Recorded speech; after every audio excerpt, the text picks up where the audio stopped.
very much, Kieran, and thanks to the audience here for being here as well. And welcome, Catherine, to Carrick and Shannon. Yes, you're very welcome to Leitrim and to Carrick and Shannon. So what we do is I do about 40 minutes question and answer with Catherine, and then I want hopefully you in the audience will have your questions for her as well. And just to say at the beginning that my role here as a journalist, I'm not a part of Catherine's campaign. I'm just Carole Coleman, the journalist. So not here to ask the questions and facilitate your questions. So Catherine, you were the first candidate nominated for this presidential election. Is you all right? Yeah. If you want to push back, then I push back.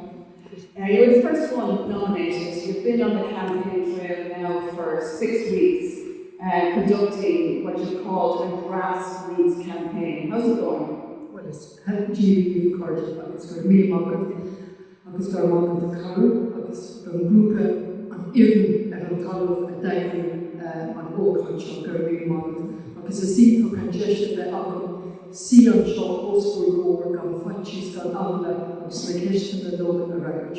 Look, thank you very much. Thank you to Carole for chairing this. And it's a privilege to sit there before you on this chair and be prepared to answer any question that you put to me. Sometimes you might like my answers, but you'll certainly get answers from me and you know where I stand on issues.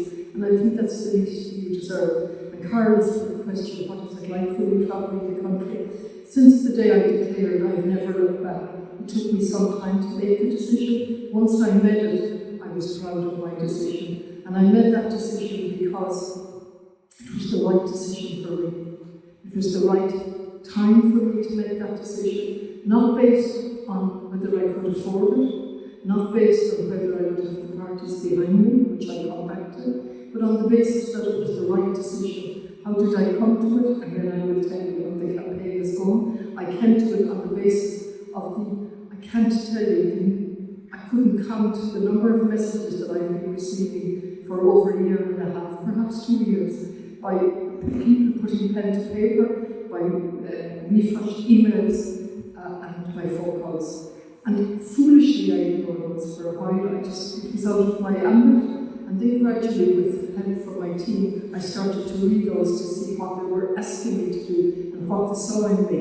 And so what people saw in me was somebody that was very honest, somebody that had courage to stand up and go against the prevailing narrative when necessary, to agree with the narrative when it was right, but to go against it when necessary, to have compassion and care, and to use my voice for a number of things, particularly as a voice for peace in the world, for a voice to articulate that we really need to make our words in relation to a climate change and a biodiversity crisis that we've now called for since 2019, to make our words mean something, and also to reflect communities on the ground. And you know better than I, and as I travel through every county, the amount of work being done by communities on the ground is just staggering. And I can come back to that maybe later. And the final question, how is it going? The feedback on the ground is absolutely positive. I was in Sligo, and they don't spare you in Sligo, I can tell you. And we started our campaign at 9 and finished at 9 that night. And just as one example, that's happened everywhere I've gone, from Shannon in Donegal, the Shannon, the Connolly in North Mayo agricultural show, to the Flan in Wexford, to Wicklow to meet a group of social democrats in Canvas there. I have just been everywhere I possibly can. Tomorrow I'm launching an art exhibition in Denmark Street in Dublin, a fascinating artist who has raised many issues through his art and his medium. Monday is Galway with a number of interviews, and Loughrea, hopefully for Talamh Bio. Tuesday is Portage, and I'll finish Wednesday night, Thursday and Friday is Donegal. And I will continue in that manner. The feedback is absolutely positive. There's no problem with recognition, but people are coming up engaging with me and telling me what they want from a presidential candidate. Okay, well, let's get to know a little bit more about you. There's two of you now. declared and nominated in the contest, yourself and Heather Humphreys, and I think Maria Walsh described how Heather Humphreys is bringing that girl next door vibe to the race and to the presidency. What vibe does Catherine Connolly bring? I think the vibe that I bring is energy, vitality, and an honesty and integrity, along with the vision, and along with the voice that says we cannot continue to do business as usual. We're at a crucial point in our history where we need to speak out against the normalisation of genocide.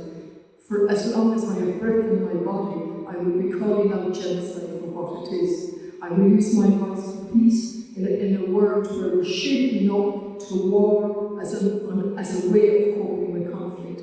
We've seen President Trump, I think yesterday, change the name of the Department of Defence to the Department of War. We're in serious trouble here, and we need a voice to articulate those concerns and to reflect what the majority of people on the ground are telling you they want from the president. Well, let's talk a little bit about how you might get there. You told Sean O'Rourke before you decided to run for the presidency that one of your big motivations would be uniting the opposition.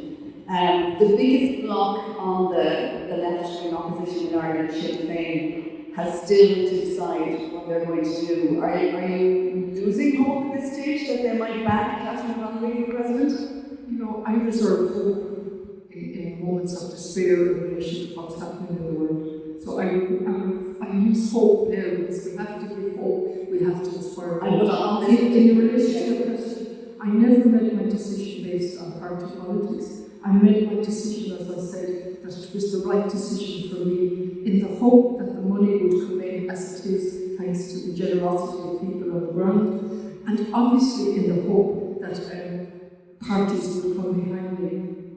People from all sides of the door, I hoped, would come behind me. I still stand on that, as I did as last Carole, that I sought to galvanise not just the opposition, but other like-minded people as independents or belonging to parties. And I managed that when I stood as last Carole without a hope, because at the time we knew that the government had the votes, but we managed in our campaign with a small team to change that. And it would make a big difference though to have Sinn Féin on board. Do you think they're due to make that decision? I think this did 2 weeks at the meeting. Would you prefer they speed that up and make it from day one, I've left it to each party to go through their own process. So initially Labour told me it would be September before they made their decision, and they came back sooner in their decision. The Social Democrats said they had a process to go through. They went through that process and came back to me. Equally, the people before profit and independents thought about it and came on board. In relation to Sinn Féin, let me make a general point, perhaps the best way to answer your Carrick. I think that there has been an absolute disrespect for the role of presidency by all the big parties. I think what they're doing in relation to choosing a candidate or stepping in and stepping out shows disrespect for the role of presidency. And from day one, I give absolute respect to that role. And it's part of the Trinity, the dog, the Shannon, and the presidency. So I make it in that general way. I hope they should make up their mind soon. It will be in all our interest one way or another.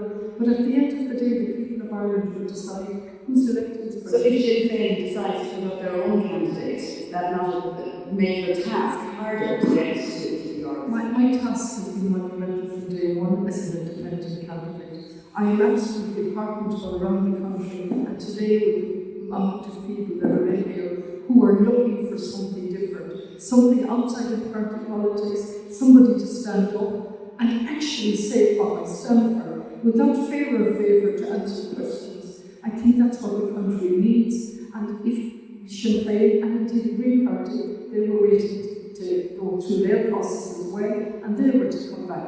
So from day one, I was led to believe that all the parties would, with the exception of the Social Democrats and people before profit, and indeed Labour, they were to come back in September. 3 of them, including Labour, came back sooner, and I very much welcome that. Right, and just staying on that process business of it for the moment, Fine Gael today, Simon Harris reported as saying that he's not going to allow Fine Gael councillors on the councils to support any other independents, which, if that happens, and if the other parties were to follow suit, suggestions that maybe Fianna Fáil would do the same thing, that would appear to me that there may not be any other independent candidate on the Fianna Fáil candidate, and possibly, we don't know yet, a Sinn Féin candidate or support for yourself. What do you think of a move like that, I suppose means there can be no other independence? Yeah, I suppose there's a need for a general conversation and debate here in the limited way that candidates can come forward to run in a presidential election. And so obviously I'm privileged in the sense that I have 20 nominations from the Shannon and the Connolly. I didn't have to go the route that other independents have to go and seek out 4 local authorities. And I think there is a debate that's necessary with all the complications that brings, which allows candidates to come forward that we mightn't agree with anything about those candidates. And you yourself have nominated a candidate who you said you didn't agree with. Absolutely. I mean, I think the public might be having a bit of a difficulty in understanding the distinction, saying that you would have nominated Gemma O'Doherty for the last election, but that you didn't support her or her anti-vaccine views. Could you maybe clarify that a little bit? Certainly it has come up repeatedly, and rightly so. I don't think the public have a difficulty, perhaps some have, and so I explained it again. You need nominations to stand, and you either go to the 4 local authorities or you get the 20 nominations that I've got. Gemma O'Doherty was seeking nominations to stand, and I made a decision at the time to nominate her amongst many other TDs, who some of them were ministers. So I made that decision. It was never an endorsement. There are 2 different things. You nominate someone to allow them to try and get in and stand in the presidential election or not. And I made that decision in 2018. So we're back again to the present day. Would you now nominate somebody who's trying to get in, say like a Maria Steen or God forbid, somebody else? Would you use your vote now to nominate somebody to get that chance? I'm using my own vote, so I'm spared that to them on this occasion because I use my own vote to nominate myself. But you are raising an important issue. Yes. And do we keep it closed? And it's not for this election. I don't have to face it this time. But there is a general issue that needs discussion. Do we keep the nomination process restricted, or do we have a discussion on opening it up? And if we open it up to a broader base, then what might happen? Might we have candidates standing that we absolutely don't want, or a power what they stand for? I'm never a power person, but what they stand for, I don't know the answer to that part. But I do think as a democracy that we shouldn't be afraid of debate. We shouldn't be afraid of looking at the process. And then as a country, if we decide, no, this is the safer route, stick with the way it is, so be it. Right. But let's maybe look at it in a rational way. Right. Let's move on and get some background on who is Catherine Connolly, because people you're meeting know you and are recognising you from your time as last Ken Court on television, but a number of people saying that they don't know you as well. So you're a Galway city girl, raised in a council house with a very large family, a Gaeilgeoir. Who taught you your Irish? Where did you learn your Irish? I learned my Irish, I have to say, out of shame. And I'd like to get rid of that word out of my vocabulary because shame is not a good feeling to have, really. And so I learned Irish at school, and then I went off and did other things. And as Mayor of Galway, which coincidentally is just 21 years ago, 20 years ago, this year I finished, I went to Leitrim, and I had the ability to give a speech in Irish. And afterwards, when they interviewed me, went to interview me, and I really thought, I can't possibly. And they said, we just heard you speak Irish, of course you can. I said, I can't. I'm able to deliver a speech in Irish. So that was a moment for me. I had many moments in my life, and that was one of them where I said, this is not good enough.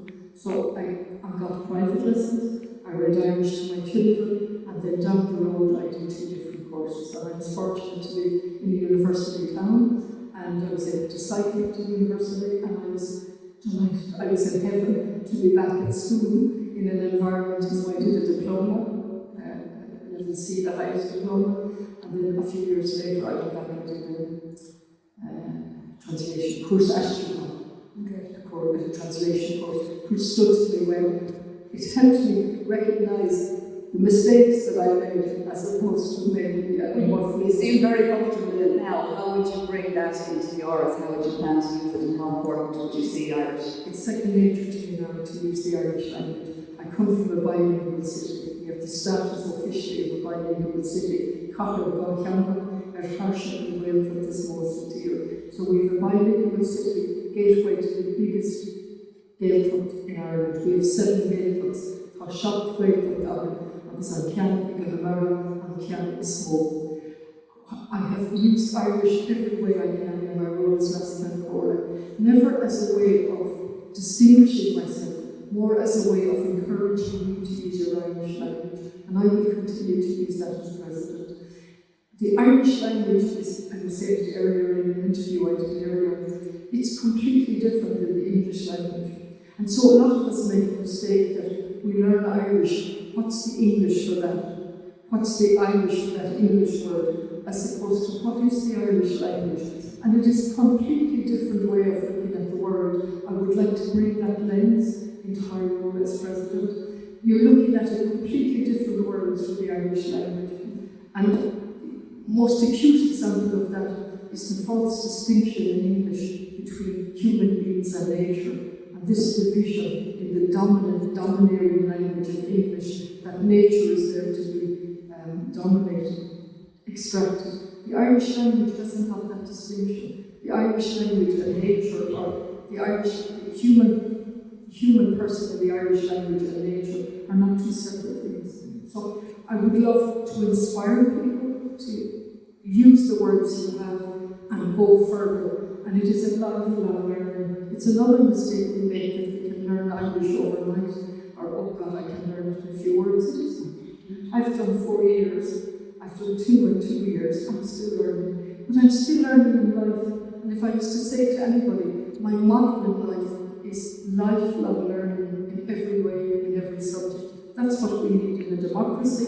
That's what we need a democracy to facilitate. And again, you ask me who I am. I come from a large family, and maybe I'll come back to that, how that was instilled. Your mother died when you were very young. You're one of 14 children. Where do you come in the family? Right, that's a very easy question. Will I just answer that one? Yeah. There are 5. You're number 5? Oh, there are 5 younger than me. Oh, the 5.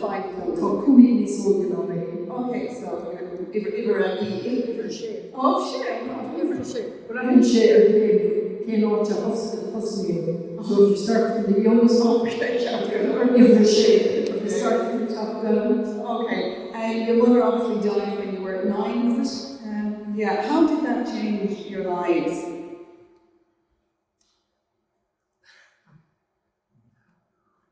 It's a tough question. No, it's not a tough question. It's just difficult to talk in a public. It's difficult to talk in a public sphere with such a personal matter. And there were 14 siblings, 7 boys and 7 girls. I just won't say in public. You know, my family shaped me. My father shaped me. My mother shaped me. And I let my siblings speak for themselves. But I think we all would agree that we were shaped by our upbringing. We were shaped by the community that 40 siblings in, and parents, and a mother that died who was alive on Friday and dead on Saturday. It was sudden death, no warning, and all that brings. So personally, how did it affect me? I suppose I would have spent most of my adult life convincing myself that I was better without a mother. That was my coping. So you're fond, and I'm aware that some of your siblings are here in the audience. You have 2 siblings in Sligo. I know I met your sister earlier. How did that put your father then? He obviously took on a huge role in your lives and encouraged you in everything you did. My father and mother encouraged us with learning all our lives. We're 40 children left behind from one. I'm conscious that other families had it much tougher. So I'm only answering it because people are entitled to know what shaped me. I don't think people are entitled to know, private matters in a sense. But I will answer any question for you. Let me just say it's slightly difficult in a public forum. Oh, okay. Which you took on, I suppose, the role of having to look after. I wish to answer it. Just bear with me for a little minute, because it is a difficult area. So my father continued to work, and my sister Annette took over for a year and a half, and there was great continuity. And then a younger sister took over at 13 or 14. She gave up everything to mind us. And subsequently my father remarried down the road. And so, how was I shaped? I was shaped from death and grief and a particular way of coping with it. I was shaped from a father that infused social justice into us, that we never called politics. So there was no politician in the house, but we were infused with social justice. You can imagine 14 siblings, all with different opinions, all striving to be the same, and we were described as variations on a theme for a very long time. And then the struggle to be different and recognise that each of us had different opinions. And my father loved dancing. He was born in dancing. He didn't drink, but he was a chain smoker. And to this day, if I see somebody stopping and smoking a cigarette, I think there's something wrong, because I never saw him not smoking, but never saw him not working. So he seemed to manage to do things. He loved sailing, he built traditional boats, and he was. So he instilled in us a worry, which we all have. We're warriors, but he also instilled a love of life, a love of dancing, a love of music. We were listening to classical music. So we were a house full of, I don't like the word contradictions, but a house that was full of variation. We learned about hypocrisy at a very early age, actually, and spin. I'm allergic to spin. Completely enough. Because you said that you don't enjoy politics that much, or you never have, because of the amount of spin, the spin doctoring that goes on, the blurring of the lines between the opposition and the government. If you ask me what I You always look like you enjoyed it, mind you. Yes, we've I seen you. never knew I was going to Yes. Did you enjoy the last time, Carole? No. I think what's kept me going, no. But No, I enjoyed the privilege. You see, if you ask me what I love life, I love music, I love dancing. Yes, I'm going to ask you about that. I love reading. I have no hesitation in telling you what I love. I love sport. We've done Margaret's done back there. We've done triathletes and marathons. But you did that in our house. Triathletes? Well, you just did those things. You didn't think about them. We have a whole variation in life in our house from doctors, teachers, psychologists, psychotherapists. Yeah, there's a lot going on. No, I'm not. I'm telling you that there's a huge variation and a huge experience in my life from my family, and also lifelong learning. So though my sister and two sisters, they went back to college. They went and did Trinity Access course and in Galway and took a few subjects in the Leitrim Circle like that. And lifelong learning. So we know it from every angle. My one brother became a carpenter, and then went back. So we're infused with, you learn and you live and you enjoy what you find, and you call out injustice and you call out hypocrisy, because we know what it was like to live in an environment in childhood and know what was happening. I know about institutions on every level. I know them personally and professionally, and my life has gone in a full circle in terms of so many things. I worked as a cleaner as a student in the industrial school in Galway. I had ants in that school. I didn't make any connection. I ended up being a psychologist, and I was back in that industrial school when I became a child guidance unit. Then I became a barrister and represented people in Dublin. Then I became a TD, and I spoke many times about institutions and the law. So my life, I like to sometimes say, it's gone in a circle. Actually, it's more in a spiral. I seem to go up, to come down, to go back up, and it's best I can explain. I do get the impression from you, though, that maybe you are a little tired of dull politics, and that you see the role of president as something more fitting for where you are and what you want to do with your voice. You say that you would expand the role of the president. I suppose the last three presidents have moved the role away from that very staid, ceremonial, signing bills role into something that's a lot more vocal, a lot more visible. What would you do to further expand it? What's your vision for that? There are two parts to that question. So the first part, that I seem a little tired of dull politics, that's not happening. I was full of energy and I was when I attained in 2016. Frustrated? That would work? I think frustrated is not the right word for me. I have a sense of anger, a sense of frustration that there are solutions. There are solutions to our problems, and we're going from crisis to crisis. We have a housing crisis that shouldn't be a crisis. It should have never happened. We should have been building public housing and public land. If I take the City Council in Galway, we didn't build a single public house from 2009 onwards. The housing, so frustration and anger in that sense of seeing the solutions, going from community to community, who have the answers on the ground. So, but in opposition, though, wasn't really doing it for you, which is why you're now. That's an inaccurate. I had the opportunity to stand for Carrick when I went into the door, and people asked me to stand as Carrick. And I had stood in the election telling people I'd be their voice. That was one of the major reasons I didn't stand for Carrick, because I would be giving up my voice. You would, as last Carrick, I had my voice as well as being chair. So I didn't even stand in the Carrick role. Go back to your question. I am not tired of politics. I've never enjoyed it. But the privilege, and I'm paid, and I have a voice. And I know how important it is to have a voice, to articulate the issues that are facing us in the 21st century, and do it to the best of my ability. I didn't jump into the presidential role. I took quite some time to make up my mind. And then I looked at what people were saying to me, and what they perceived as my characteristics. And that's what led me to do it. If I will fight as long as I'm in the door. That's I give my word. And if I'm anything, I'm somebody who keeps my word, you know where I stand. And then on expanding the role. Yeah. Absolutely.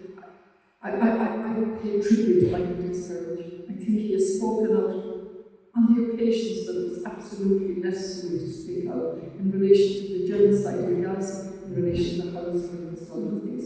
I think he served 14 years, Mary McAlee served 14 years, and Mary Robinson just under 7. Each one of them, in their way, articulated as best they could what they saw as the goal. For me, it would be a voice for peace, a voice against the warmongering, to stop the normalisation of genocide. As I repeat, I hear my father say, don't repeat, get to the point. So there are many voices in my background that shaped me. But we can't say often enough, it is not normal to have genocide. We have to call it out for what it is. Climate change, and which is my voice in relation to taking meaningful action in relation to climate change. Well, can I ask you maybe a little bit more about that, to be more specific, because there are many loud and big voices now speaking out against genocide, even in our own country. We have the Taoiseach, we have Simon Harris, everybody, a million observers, everybody is speaking out about it. Like, specifically, what more could the role of the President do other than highlighting and reflecting back to people how they feel? I don't think it's as easy as saying that's where we're at now. We have to first realise, and then I'll answer specifically, that the process of getting the Taoiseach to speak strongly and the Taoiseach has taken a very long time. And it was pressure from the opposition, following pressure from the constant vigils on the ground that led to the little change that we've got, and we haven't stopped the genocide. So the leadership came from the outrage, anger, and the sense of powerlessness from people on the ground who have taken courage in their hands and stood outside every single week, wind, rain, or snow. So that's where that came from. We finally have our Taoiseach and Taoiseach speaking out. How many people are dead? And we have a man-made famine. I take no pride that our Taoiseach and Taoiseach is finally speaking out. It's totally unacceptable that a republic, an independent sovereign state, has taken this long. So what would you do, given that Michael D. Higgins has been quite vocal about it? What would you do that's different? That will depend on what arises as we go on. If the genocide continues, I certainly will not be silent. Genocide is genocide. The consequences for Palestine are one thing. The consequences for humanity is what we should be discussing, really. What are the consequences for humanity of normalising genocide? So do you see it as a forum for discussion, or just, your role to just keep speaking out? One is to speak out, one is to encourage people on the ground to realise the power that they have, to enable people on the ground to keep going. It's extremely difficult. But I think we've seen that happen here in Ireland in the last we have to great cost. The people have come out and forced the situation. We have no occupied territories. We're still pussyfooting around with an occupied territory. We're still trading with Europe is still trading. We are through Europe. That should have stopped a long time ago. We have planes going through Shannon carrying American soldiers to carry out genocide or carry out whatever. We have enabled Netanyahu every step of the way through America with arms, with words.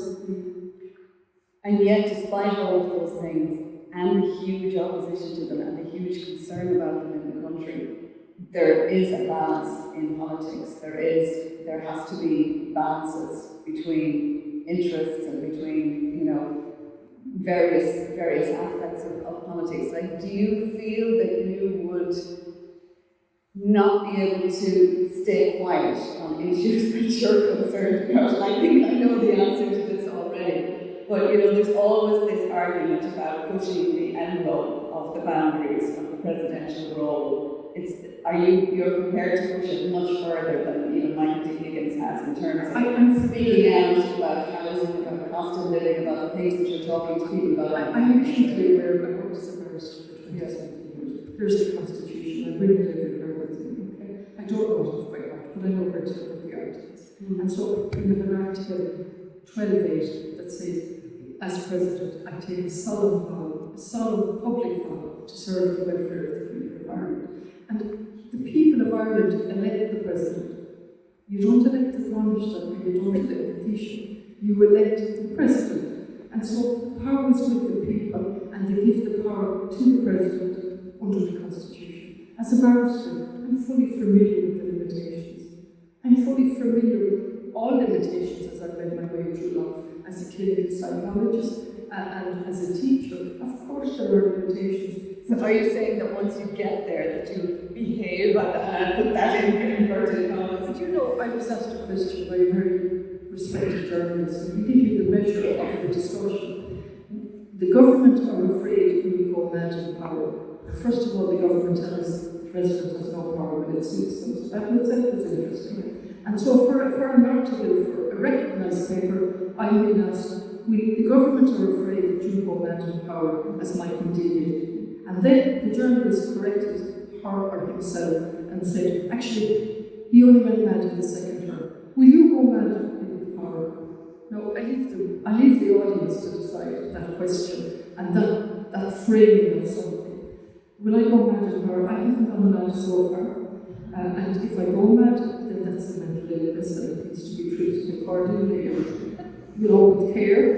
In the meantime, I will do my best to continue as an honest, straight woman who is humbly seeking the presidency of Ireland to reflect in the most inclusive manner people's values on the ground. And I think together we're much stronger, and together we can draw on our history. We know what it's like to be colonised, we know what it's like to use our language, and we know what it's like to have had a famine that we're still talking about in the 21st century. Such is the consequences of a famine. What is it like for people of Palestine, people of Sudan, people of Ethiopia? I think a president should reflect on those values in the most inclusive way possible, to be able to listen, to be able to actually reflect, and then to speak, and do one's best to reflect. You talked earlier about your passions being music and reading and dancing and indeed triathlons and athletics. Are you still doing triathlons? I'm still surprised if you said yes. I'm still reading. I saw you climbing mountains and stuff like that. I saw you climbing I'm doing anything for a woman. I'm doing anything for a woman. I suppose the serious question here is, how would you import those passions of yours into the arts? What do you see yourself doing with those to share them with the people? I think you asked me about music and love and reading and all of that. I think I bring that with me, and what that has given me is the ability to say I don't know on certain things. And you can only say I don't know if you have the confidence to say, I don't know, but I will read, I will check that out. So say it comes to a bill in the door, so when it came to the 2 referendums, I read all of the stuff. I read the Bill's Digest. I read it, I thought about it, and then I came to Would you promote, say, reading, literacy, for instance, or have musical events? Absolutely, and specifically, the constant figure for literacy is frightening in Ireland. It's 17% and above people can't read or write through no fault of their own, and it's a staggering figure. And we talk about digital literacy, which is important, but the ability to be able to read and learn it's an essential tool. So you could see yourself doing something like that? Absolutely, and in relation to community projects on the ground, absolutely. And I've given this example a good few times now, but I think it's worth repeating just. I was out in the Letterfrack Forum, Connolly Forum, which is based in Letterfrack. We had the meeting in Clifton. I was there with a woman who worked with me, and we had a presentation for 4 solid hours in relation to what that group were doing on the ground. There were about 25 people in the room, and it started with the invasive species, the one invasive species of the rhododendron. I hope I pronounced it right. And we had 2 of 21 operatives in that room. They happened to be men, amongst other people, including Chollis. And what was outlined to us was how to deal with that invasive species. And so we burn it at a certain temperature and so on. And the 2 operatives explained that they went away to look at this small incinerator, as I call it, and it was way too much, so they came back and designed their own. And they showed us that. And then, arising from that, they made a fertilizer. Then they went on to talk about wool, which is classified as a waste product. So we have wool, we have sheep everywhere, and we classify the wool as a waste product. We import wool, and then we sell it as Irish products. And why I'm mentioning this is the possibilities for a wool industry, the possibilities for a seaweed industry. All of the problems were identified in that room. The creativity and intelligence and energy in that room was just overwhelming. And we sat there for 4 hours, and then the woman that works with both of us went down. Her Wellingtons were too small, and my Wellingtons were too big, but we went down to the bog to look at raising the water level in the bog. And why I only mention it is because they were using a product that was imported from Sri Lanka, a coconut derivative, when they could be used in wool. So they're testing out wool at the moment. Why do I mention all of that? 1, the problems were identified. 2, the solutions were there. 3, that group was struggling year to year on its chief budget. The general operatives have no security of employment, conditions are wrong, and so on. So I would champion communities on the ground, and there are all over the place with different. Speaking of wool, what about wool and Catherine for Connolly, Catherine Connolly, President Jumpers? Are you the first president? I saw your merch shop opened online the other day. Are you the first candidate for president to have a merch shop? I think I let the journalists do the research.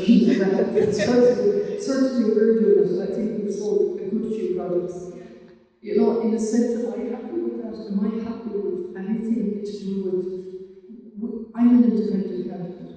We need to encourage people, and that was one creative way of doing it, and letting people feel part of the team in terms of all environmentally sourced, yeah? That's a very good question. Because you're very big on that, so I did wonder about more stuff. Yes, can I environmentally sourced? Just on that, just to say, 2 reasons. I said I never made my decision based on party politics or parties, and I didn't base it on money. If I was to base it on money, nobody could stand it.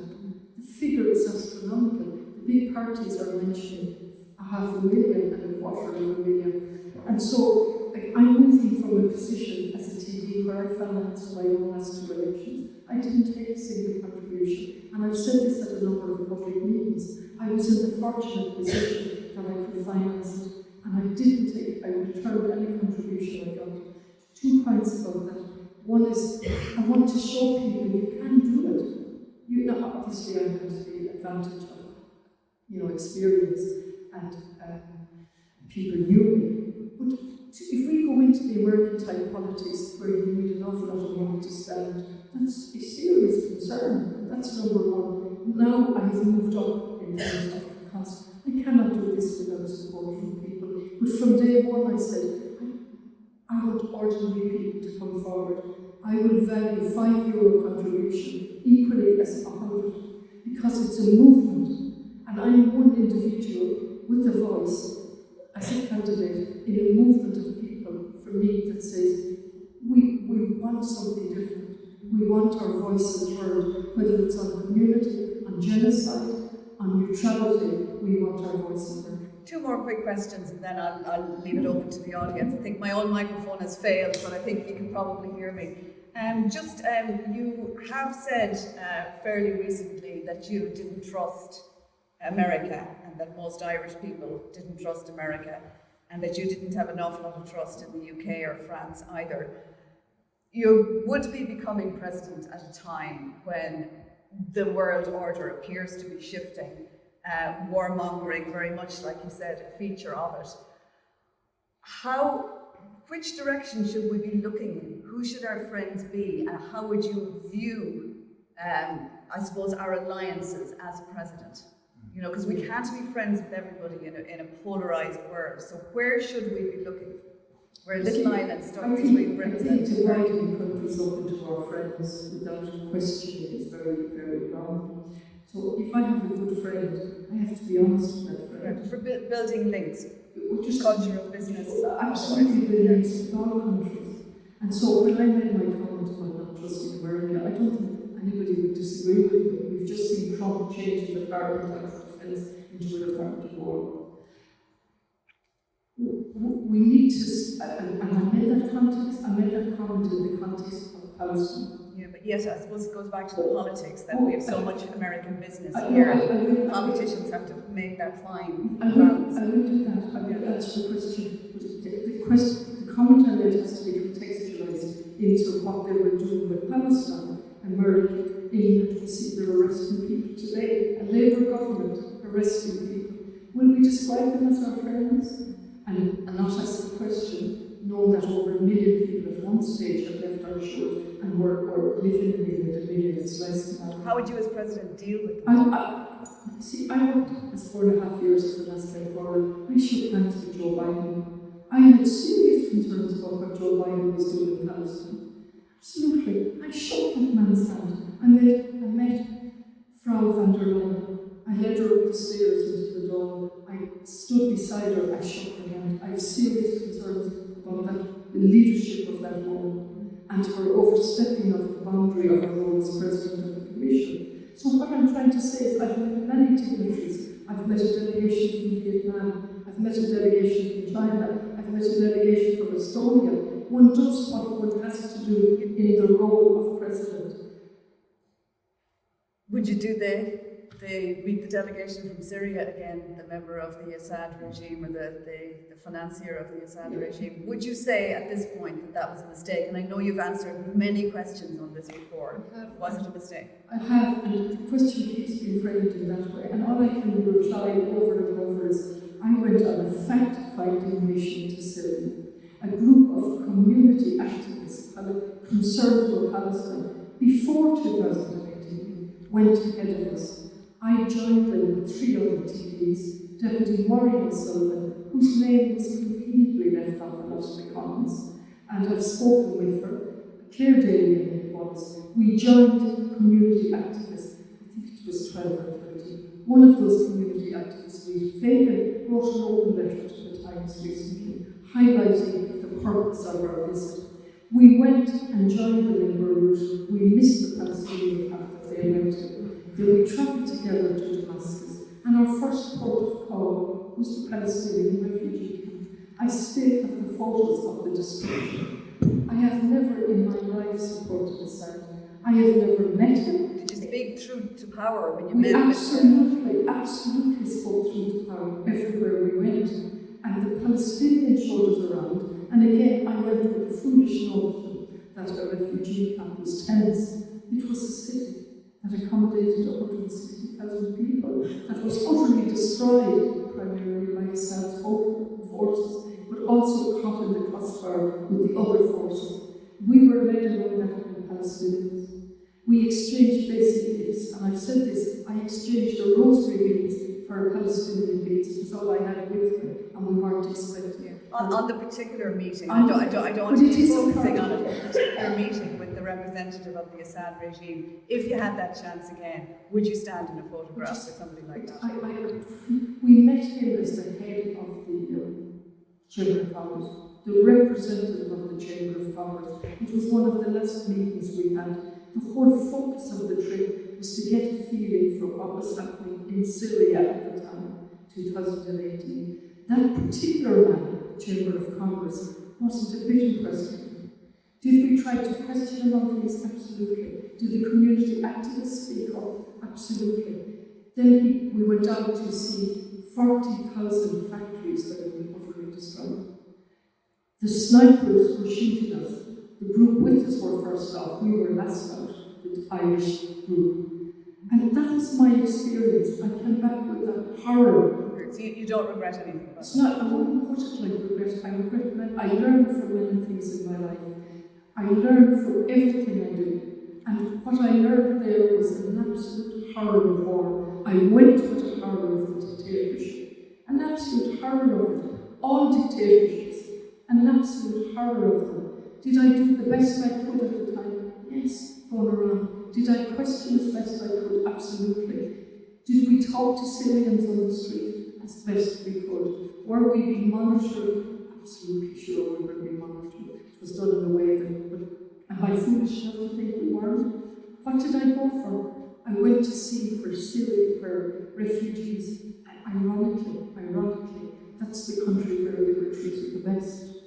It was just ironic, a horrific dictatorship, and the Palestinians were treated best.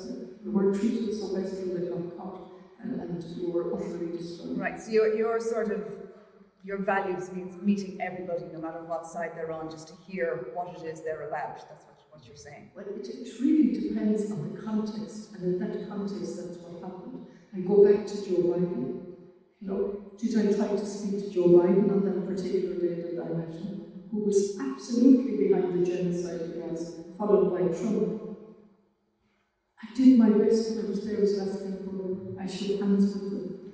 Okay, photographs were taken. Would I stand over Joe Biden and what he did in the West? Absolutely not. Would I question what England is doing? Absolutely. And what about Israel and Netanyahu or Frau van der Leyen? We stand shoulder to shoulder with Netanyahu. He made the desert blue. In a healthy democracy, we need to ask questions, we need to be critical thinkers, and we need to make up our own minds. And of course the question is, one of the questions, who wined and dined these dictators? Who wined and dined Assad?